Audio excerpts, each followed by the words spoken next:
This episode is brought to you by HP. Whenever you do your best thinking, the HP Spectre X360 is ready when inspiration strikes. With power save for battery life and focus mode to multitask, you can do your best thinking whenever and wherever it happens. The HP Spectre X360 2-in-1 convertible PC with Windows 10 saves battery life for whenever an idea hits you. HP Spectre X360, a more thoughtful laptop.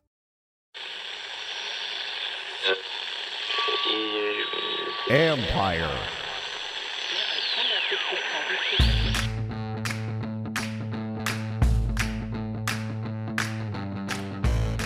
Hello and welcome to my podcast. Today, a packed one for you as we get ready for the season opener. First, it's ESPN reporter Shelley Smith, who covers the Chargers and brings the insight only a beat reporter can. I'm Justin Herbert, Joey Bosa, and more. Now, we did talk before Austin Eckler became a question mark for this game, so just know that. I'll get into him in a second. Then it's Washington safety Keim Kurl on changes to his game, the three safety Linemen, Landon Collins' impact on his game, and more. Then, finally, Tailgate Ted with some recipes as tailgating resumes at FedEx Field after a too long absence. Ted said they're collecting donations, by the way, for Afghanistan refugees who live in the D.C. area. So if you're going to be attending his tailgate and you can drop off an item, please do so. Maybe there's other people who can just stop by and drop one off, even if you're not going to the tailgate. Anyway, check his Twitter feed at Tailgate Ted to see what they are collecting or what they're in need of. You can read me on ESPN.com, of course. And before I play my conversations, I did want to offer a little prediction. I'm doing this every week on how I think this game might go, just some things to watch.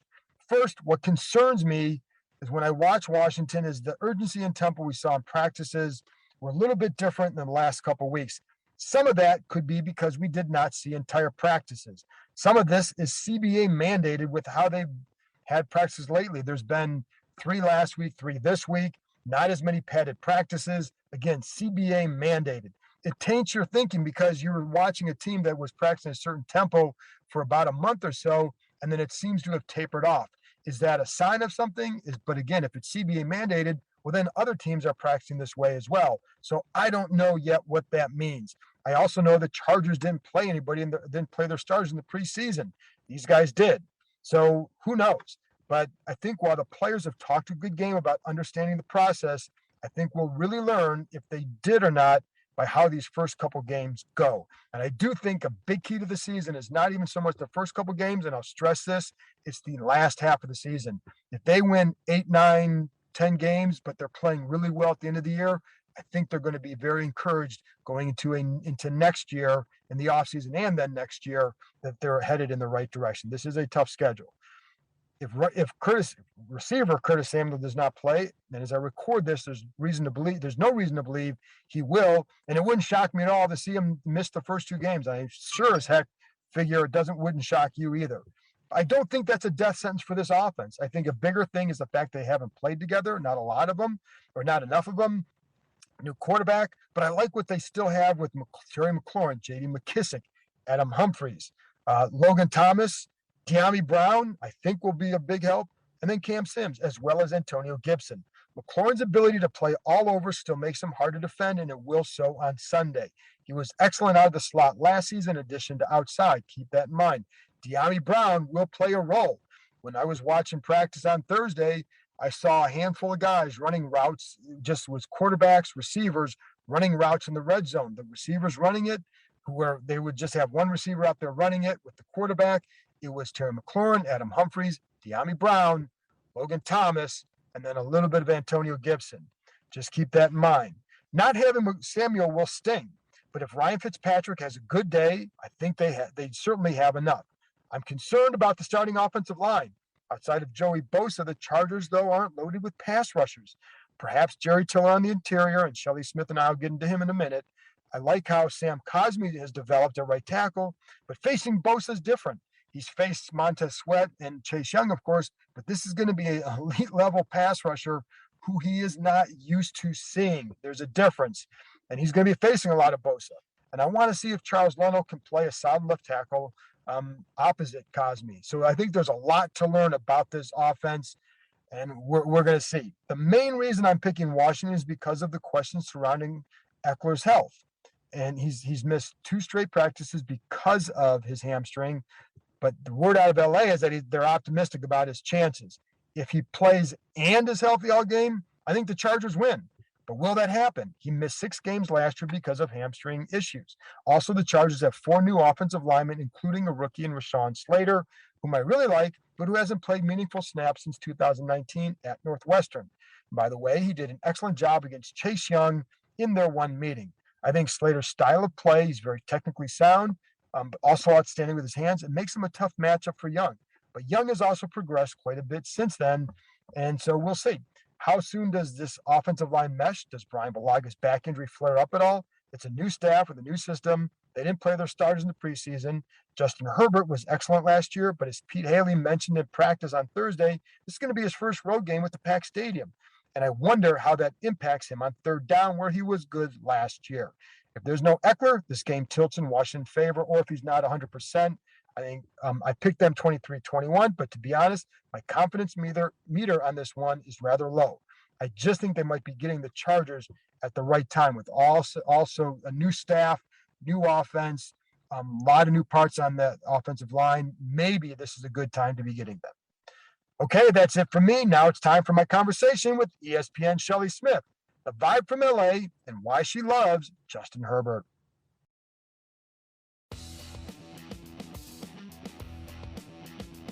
Football is back, so you need to get in on the action with DraftKings Sportsbook, an official sports betting partner of the NFL. And with the NFL returning, DraftKings is giving new customers $200 in free bets instantly when you bet $1 or more on any football game. Listen up, because you don't want to miss this. Head to the DraftKings Sportsbook app now and place a bet of $1 or more on any week one game to receive $200 in free bets instantly. DraftKings didn't forget about current customers. All customers can participate in DraftKings Week 1 no-brainer. For opening night, all customers can double their money as long as Tampa Bay doesn't lose by 74 points. Download the DraftKings Sportsbook app now and use promo code Keim to receive $200 in free bets when you place a $1 bet on any football game. That's promo code Keim, K-E-I-M, to get your free $200 in free bets instantly. For a limited time only at DraftKings Sportsbook, an official sports betting partner of the NFL. You must be 21 or older, Virginia only, new customers only, minimum $5 deposit and $1 wager required, one per customer, restrictions apply. See DraftKings.com/sportsbook for details.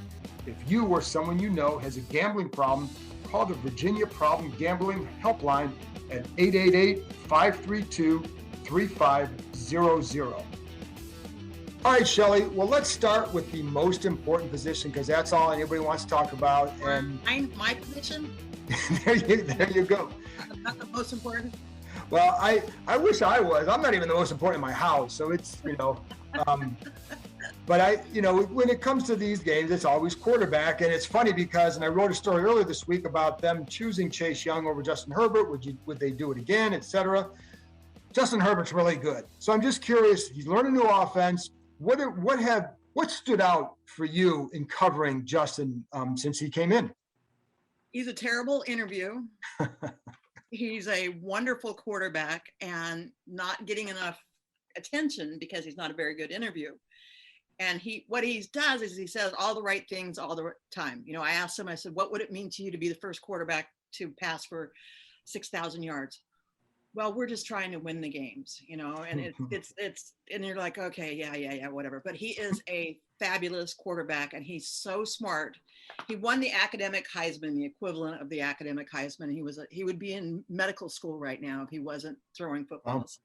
He's very smart. His family is very smart, and they're a lot of fun. His family is a lot of fun. I was up at his golf tournament, and his mom and dad were hoots, and Justin was just as boring as could be, but he played along. He was a good egg, but he's very smart, and he's really picked up the coverages. He's had, I think 4 or 5 different offensive coordinators in the last 4 or 5 years.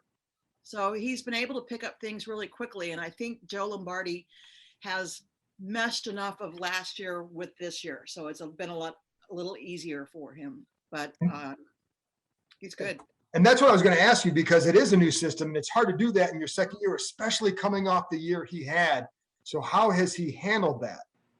Extremely well. And I said, if he doesn't get the second year yips, he'll be good. And Right.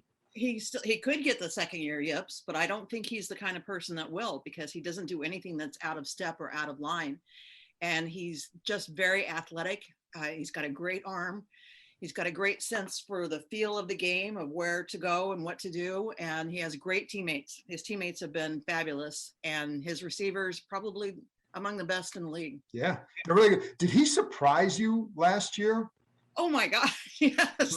I'm sitting in the press box and I'm looking and it was my very first game. And I was with the guy who I replaced, because he went to the Dodgers. Right. And so I didn't really have to do anything. So I was looking through the binoculars and I'm like, oh my gosh. I said, Justin Herbert is going to start. And he goes, no way. And I said, yeah. And all of a sudden, Herbert's in the huddle and he plays the whole game and we are befuddled. And of course, being that it's COVID, we couldn't, go down and ask questions. It was terrible. But he performed so well and we were so impressed by him. And then it happened the next week, and then it happened the next week. And then Anthony Lynn decided, enough of this BS, let's make him the starter. And so I felt bad for Tyrod Taylor because he'd worked so hard, but he'll be all right. I think he seems to have rebounded okay, and he'll, actually, I'm not sure he's in a better situation, but at least he'll be able to play a lot. So right, yeah, exactly. There you so go. it was amazing. One of the other things that you've written about is the retooled offensive line, and they had to retool that offensive line. And Corey Linsley comes in, Rashawn Slater's drafted. How has their line looked this summer? Tremendous. I mean, Corey Linsley is a bargain and a half, and they got lucky with Rashawn. I always say Rashawn, I don't know why. Rashawn Slater, they got lucky with him because everyone seems to think that he's better than the guy from Oregon. Penny. And they say that Slater was a bargain. They got lucky. He had a little bit of a back injury earlier, but he's fine and he's ready to go. And they've really done things differently with this team as far as conditioning. They have an activation period every start of every practice for about a half hour. Mm-hmm. They're stretching and doing stuff that I could do, which is, well, not all of it, but some of it. With medicine balls and rollers, and I can't do the rollers, but they've really taken good care of these guys. And even Joey Bosa said yesterday he feels the best he's ever felt at the start of a season, not the start of his 7th season, but the start of an 8th season. Wow. Yeah. And, guys who have been hurt, like Derwin James, who missed all of last season because he was hurt, feels tremendous. And everybody is refreshed, and they just had 2-3 days off. And so they're ready to go. They're ready to start playing and hitting some people other than their own people. Brandon Staley, new coach coming in. And before I ask this question, I have to tell you, my cousin's son played for him in college at John Carroll. So, oh my gosh. Yeah. So he loved him. So I'm curious what kind of impact he has made. And you've written about the vibe in camp being different. How so? Anthony Lynn is one of the nicest people I've ever met. He is nice and sweet and soft-spoken and everything you could ever want, but he wasn't energetic. He didn't have the energy that Brandon Staley brought in immediately. Let's do it. Let's get it in there. That, along with the activation period, has really made a change. His energy and the energy of the staff, who are all younger than he is, I believe, except for like Gift Smith, are all younger than Brandon. And so it's hard not to feel the energy. In fact, I write faster. No, I don't.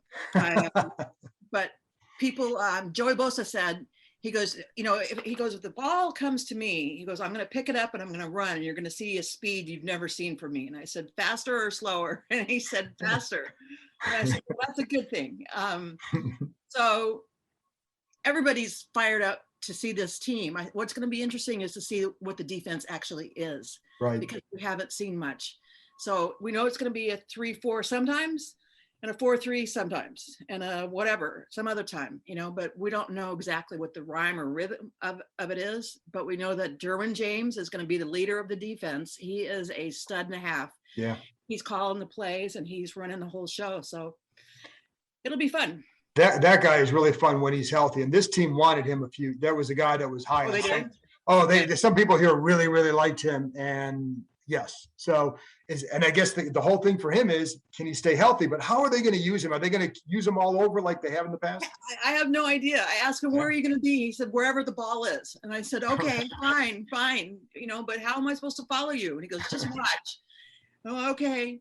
So he's going to be everywhere. And I said, are you going to be at D-line? He goes, you never know. Might be. But he's going to be at safety. He's going to be at corner. He's going to be wherever they tell him to go.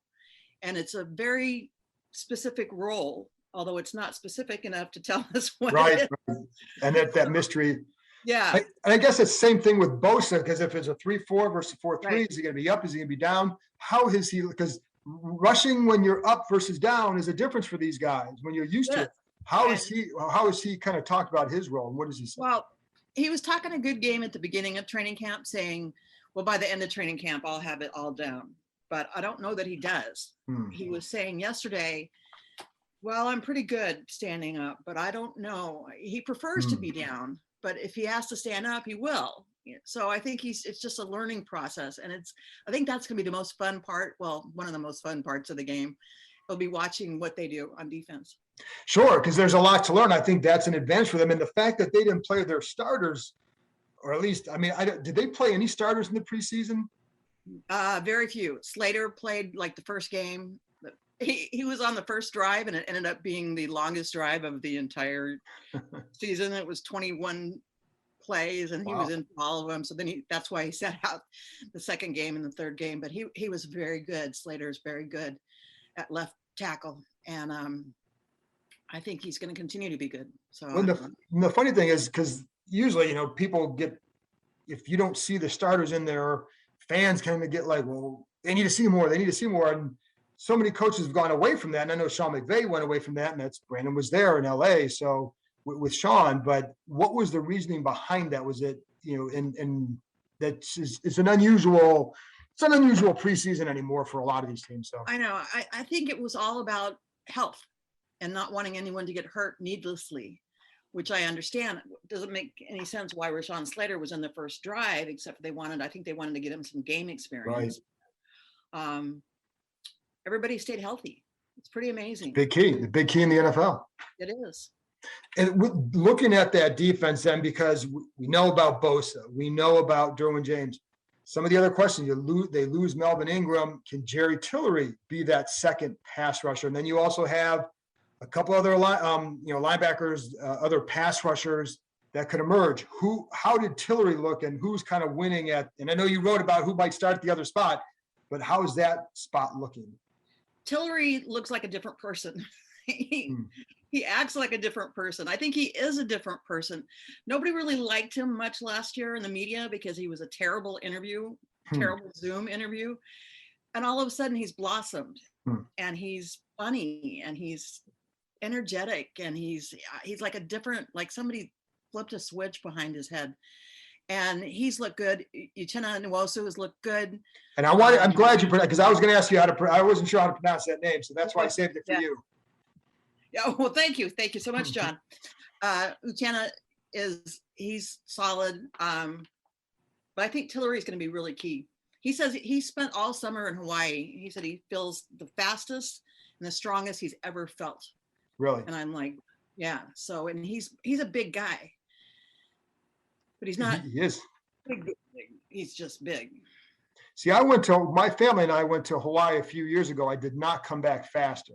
So next time I go, I'm going to have to see what he did so I can come back a little faster. Take the track shoes. I did bring them, but that, I guess just walking on a volcano is not going to make you faster. So probably other things you have to do. So are you optimistic? Because the Chargers are a team that a lot of people they're like, and the same with Washington, where it's like they could be really good where are you at with how good this team can be? Well, I'm the eternal optimist, so I'm saying they're going 17-0 and going to the Super Bowl. So there you have it. I mean, I'm not. Why would I back off that? You know, these are the guys I sure, why not? every day. So what the heck? You know, I'm going to say all the things they want to hear. Do you see them? Because you do. I think in your bold prediction, you did think that they would make the playoffs and possibly win the division. That's a good division. I think they will make the playoffs, maybe as a wild card, but I don't want to jinx it. You know, I don't want to downplay them because I think they're really good, and I don't think they're getting enough credit. What is it that you think? This will be the last thing for me, Shelley. I appreciate you joining me. But what is it that you think people are missing when it comes to the Chargers? How good Herbert is. Herbert makes that whole thing go, and he's so smart, like I said, and he makes the whole thing go, and the receivers listen to him, and everybody listens to him, and the camaraderie already is there. They had some last year, but this year it's even more. But you know what's funny about, I'm sorry to interrupt, but what's funny about that is that one of the questions about him coming out of college was leadership skills. No, he's definitely a leader. He's a quiet leader, and he leads by example more so than by words, but he's the one hosting barbecues for these guys and grilling up a storm. He's very good at brisket, I'm told. I haven't been invited over. But I'm going to have him on my podcast then, because that's one of my favorite. Yeah, it's one of my favorite things to make. So that would, and he hasn't brought any for the media yet, huh? No, I don't know what, his very first day at training camp when there were fans, he went along the line and high-fived everybody. He wasn't supposed to do that. He's supposed to stay 10 feet away and all that. He just paid no attention to that at all. And he goes, "I'm sorry." We're like, okay.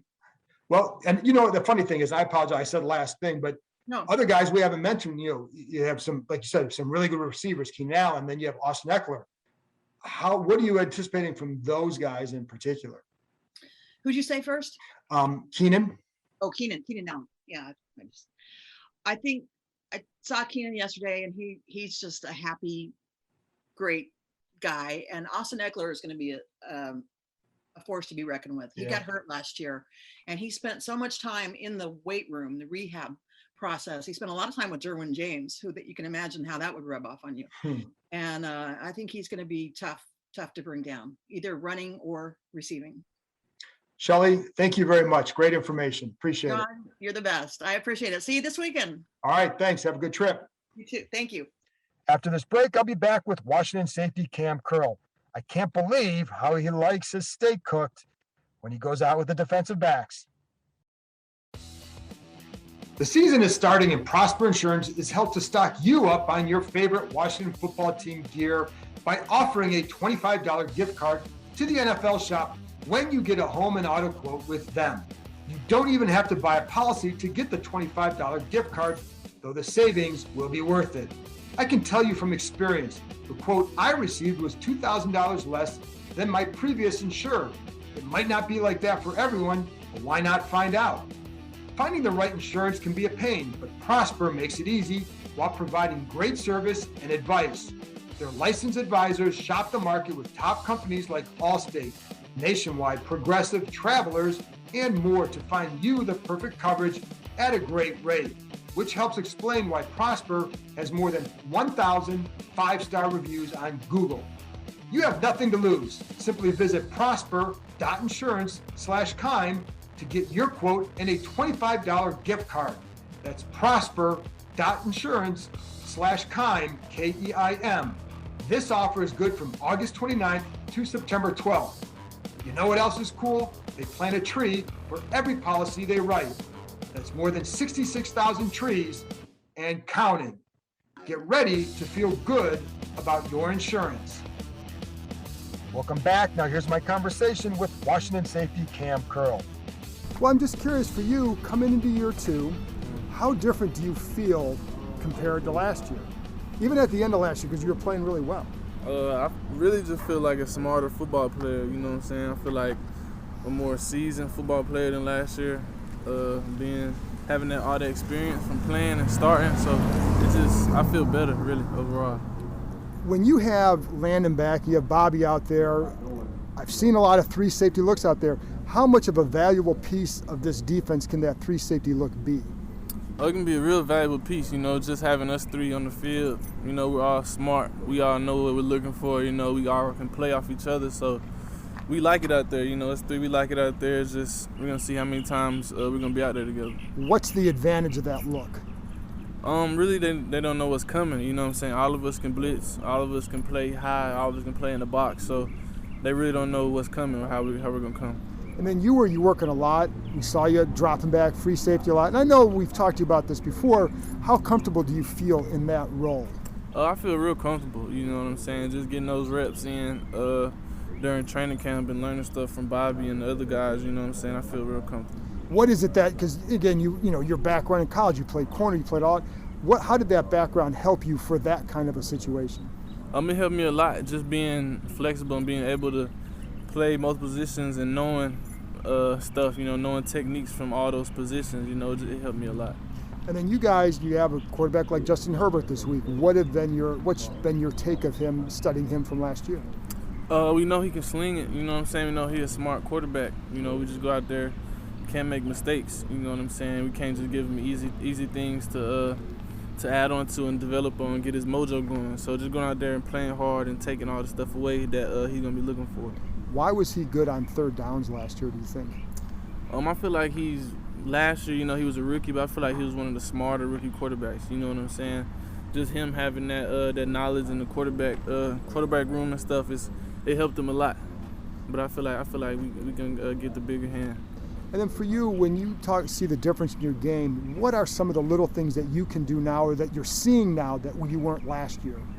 Like formation stuff, you know what I'm saying? Letting the formation tell me what's happening, you know what I'm saying? Seeing where certain receivers, certain guys that they like to go to, where they're at, you know what I'm saying? And then just getting deeper more in the film, you know what I'm saying? Getting deeper in the film is helping me a lot. And how do you see that? How have you seen that even in practice or even in preseason games? How did you see that helping you? What were there plays that you were making or taking away because of that? Yeah, just I'm out there anticipating stuff more, you know what I'm saying? Probably getting a break a step quicker because I know what's coming, you know what I'm saying? Just stuff like that. And how is Landon being back? I know there was a lot of talk about, who's going to play this, but how has he helped you being back? He helped me a lot. I feel like he's helped me ever since I got here, you know what I'm saying? But being back, him being on the field and him going out there, like he'll come off the field and I'll ask him what he's seen, same thing with Bobby, you know what I'm saying?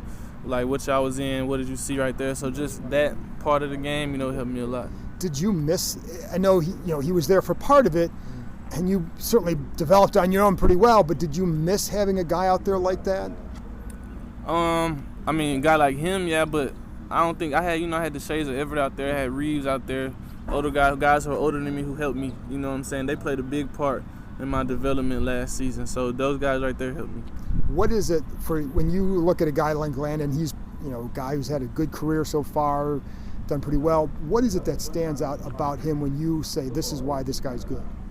The way he attacks, you know what I'm saying? Like I think he said earlier, he's trying to show that he's the best safety in the league, so the way he attacked training camp, the way he's coming and practicing every day, it's like you can't help but follow that lead, you know what I'm saying? If you want to be the type of guy he is, the type of money he makes. That's pretty good money. What is it? How is it that when you say the way he attacks it, what little things does he do that you say, oh, that's a good thing to emulate? Really like coming in, I come in here, he's in here early, you know what I'm saying?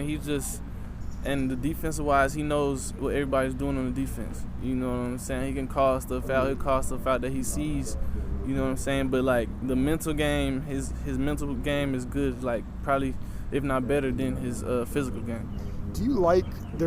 You guys have a lot of really good quarterbacks on the schedule this year. Do you like that? Yeah, I do. It's gonna show us where we are as a defense. And just going against those great quarterbacks, the best quarterbacks in the league. It's gonna make us better. Do you talk about that at all?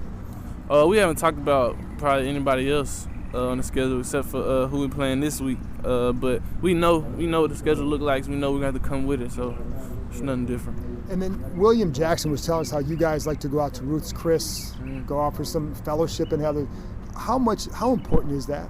I feel like it's real important. You know what I'm saying? I feel like to be a family in the building, you got to be a family outside of the building too, you know what I'm saying? You can't just come here and fake it, you know what I'm saying? So, we got that going this Friday, tomorrow, so just getting time to bond with the guys before the first game is going to be nice. How have you seen that helping you even in practice? I feel like it helped a lot. You know, we out there comfortable with each other, talking to each other, you know what I'm saying? Just because it's normal. Like, we talk to each other off the field. So on the field, you know, it's nothing different. And then his go-to steak is a filet mignon. What's yours? Oh, I'll probably say that. I don't like rare, though. I'll probably do medium well. Oh, see, he said medium well too, and I actually tweeted that, and people were killing him for it. So you guys are both medium well. Yeah, I can't do all the pink. I'll do a little bit. Okay. All right. Okay. Well, I guess I will say when I was younger, I was probably more medium to medium well. Older, I like a little bit more red. I got you. Okay. So that's pretty good. So again, like, is there how have you seen that bond develop? Is you guys like who gets ragged on out there when you guys are in there? Who gets ragged on the most? I feel like it's equal. We all gonna find some stuff on each other that we'll call out. You know what I'm saying? That's the good part about it. It's not just one dude who's taking it all. You know what I'm saying? We all do it. So like we don't take it personally or anything. That's how like we really vibe with each other. Last thing, what are your expectations for yourself and for this defense? For myself, I just want to improve on everything last year. You know what I'm saying? Get better than I did last year, probably like in all the stats wise. But the defense, I feel like expectations, top 5 defense. You know what I'm saying? I feel like if we don't get that, it's a bust because we got the talent to be that. You know what I'm saying? We just got to play our game and play smart. Thanks, Cam. Thank you. Appreciate it. After this break, it's time for some food talk with Tailgate Ted. Check out his menu for Sunday and get ready to jot down a churro recipe. Welcome back. Now here's Tailgate Ted. All right, Ted, well, let's start with, first of all, and I know you've been back to FedEx since the pandemic and all that, but this is the first real game. First time to tailgate before a real game again. What's that going to mean to you and to the people that you're with? I might shed a tear. I'm not going to lie when I get out there for the first time Sunday morning. It's going to be a reunion, if you will, of my burgundy and gold family that I haven't seen since December 2019 when we played the Giants. I mean, we have fans coming in from all over the country that this is their first chance to get back because they couldn't go to the Giants game last year because it was so limited, or they haven't been to that practice that was at the stadium just because they're not local. So it doesn't make sense for them to fly in just for that. It's cool. And it's funny because it's as a reporter, it's just nice to see people again because it adds so much to the atmosphere. And I will say, like, last year was nice for the first week to have a really good parking spot. I was front row and it was great. And then you realize, like, the reason why you have that is because there are no fans here, and I'll take the fans every day of the week. So, but I would imagine for you, the community forms and you want to continue that, and it's hard to not have that. It really is. I mean, we obviously have social media where we're able to keep in touch with each other, but this past year has affected each of us in a different way. And being able to come together, this fan base has always been very close. And being able to come together physically now, it's just going to make that first game back at FedEx mean that much more. There you go. And so the lore of all this too is the food. And you put out your menu for that first game, and so I might have to sneak over there because this is pretty good. So first of all, how do you come up with a menu for the game? Do you plan it around who they're playing? How do you come up with the menu? Each game, we plan it based upon the team that's coming to visit, just because we don't want to eat the same things week in, week out. So over the past 2 decades that I've been doing this, it's always based upon the team coming to town. I was doing my research for the Chargers, then had to remind myself that they're based out of LA now, not San Diego. So change that a little bit, but in the past, when the Patriots came to town, I think it was about 100 plus lobsters flown in the night before. Oh, and the Saints come to town. I've got some boudin sausage that's going to be coming up this year, flown in fresh from New Orleans. So I always like to gear it towards that team that's visiting because it gets us a chance to really try new cuisine, but also we kind of take a bite out of them in the parking lot before we do it out in the field.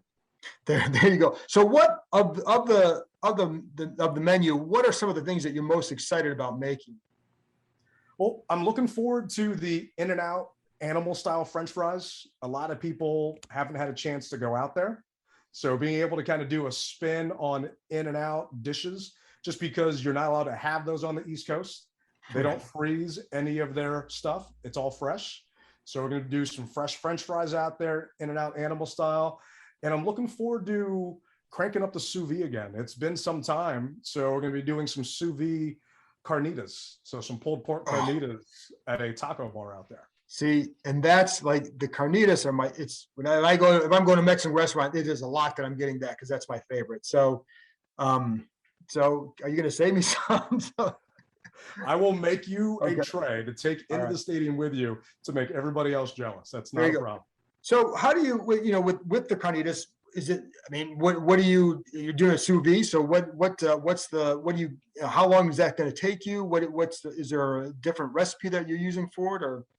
So I have one that I've kind of really, I guess, finalized over the years, but at 165 degrees for 36 hours, I'll take some pork shoulder, season it with some cumin, salt, pepper, paprika, and I'll also put some mojo liquid inside the sous vide bag, vacuum seal it, and then cook that with an immersion circulator for 36 hours. So I'll fire everything Friday night at about 7 p.m.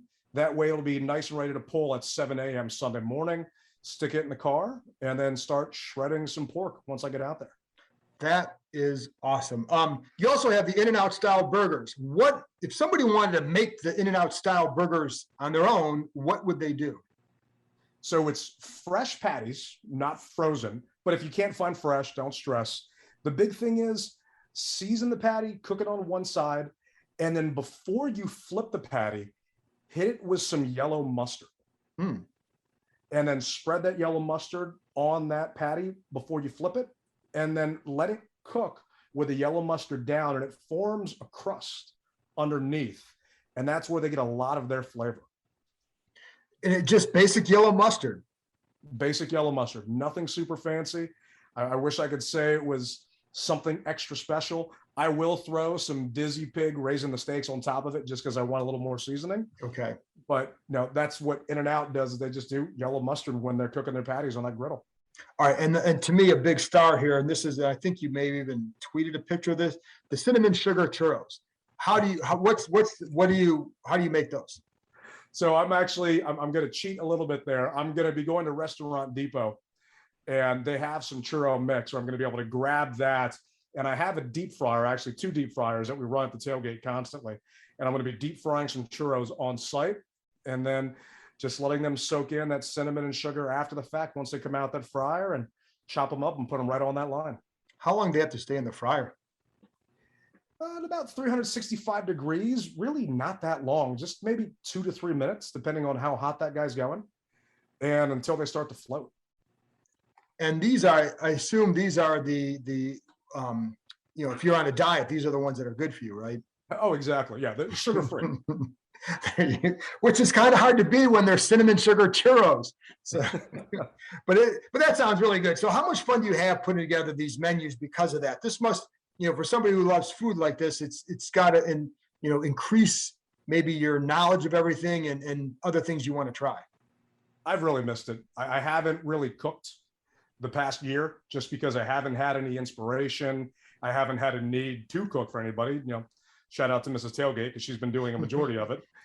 But I feel like I'm kind of getting back to my roots, if you will, and it's giving me a chance to really explore that, I guess, culinary side of my being that I haven't had a chance to. And just for people listening, you have appetizers, sides, entrees, and the dessert. How many people will be as part of your tailgate? So we're limiting attendance this year just kind of for COVID safety. We don't want 500 people all bunched up. In the past, the most we've had out there is 600 on a game day. This year, we're limiting it to about 200 people. Okay. Well, very good. Ted, I hope you have a really good time, and I hope people enjoy the food. I'm sure they will. John, thank you for having me on. And if you get a chance, stop on by and I'll make sure to get you a tray to take with you. I will definitely try to do that. Thank you, Ted. Take care. That's it for this episode. Thanks to Shelley, Keim, and Ted for joining me, and thank you for listening. It's been a long off season, folks, and it's time for some real football games. I'll be back with another episode after Sunday's game against the Chargers. Talk to you next time.